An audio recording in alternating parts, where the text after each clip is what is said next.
જય સ્વામિનારાયણ। મારું નામ સુખદેવ પ્રસાદ દાસ છે।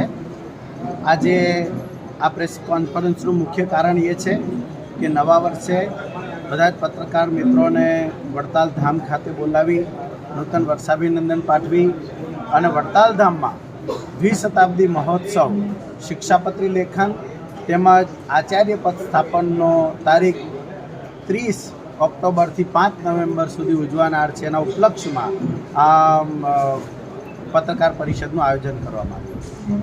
આ શું મહત્વ રહેશે અને કઈ તારીખથી શરૂ થશે, કઈ તારીખે પૂર્ણ થશે?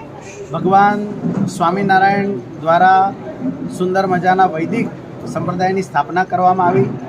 એમાં 6 અંગ ભગવાન સ્વામિનારાયણ દ્વારા સ્થાપિત કરવામાં આવ્યા: દેવ, મંદિર, આચાર્ય, શાસ્ત્ર, સંત અને સત્સંગી। એમાંય ભગવાન સ્વામિનારાયણ દ્વારા જે શાસ્ત્રની રચના પોતાના હાથે કરવામાં આવી એવી શિક્ષાપત્રી, જેમાં 212 શ્લોક છે, જે સર્વ જીવ હિતાવ, જીવ પ્રાણી માત્ર માટે પરમ કલ્યાણકારી છે અને સંતો ભક્તોના અધ્યાત્મ અને ધાર્મિક પોષણ માટે આચાર્ય પદની સ્થાપના કરવામાં આવી।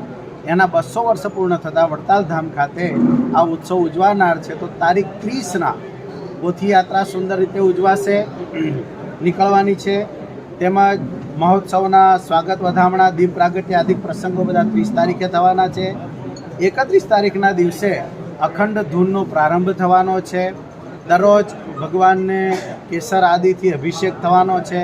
મહોત્સવ દરમિયાન શિક્ષાપત્રી, આચાર્ય મહારાજશ્રીનું પૂજન, આચાર્ય પરંપરાનું પૂજન પણ અહીંયા થવાનું છે।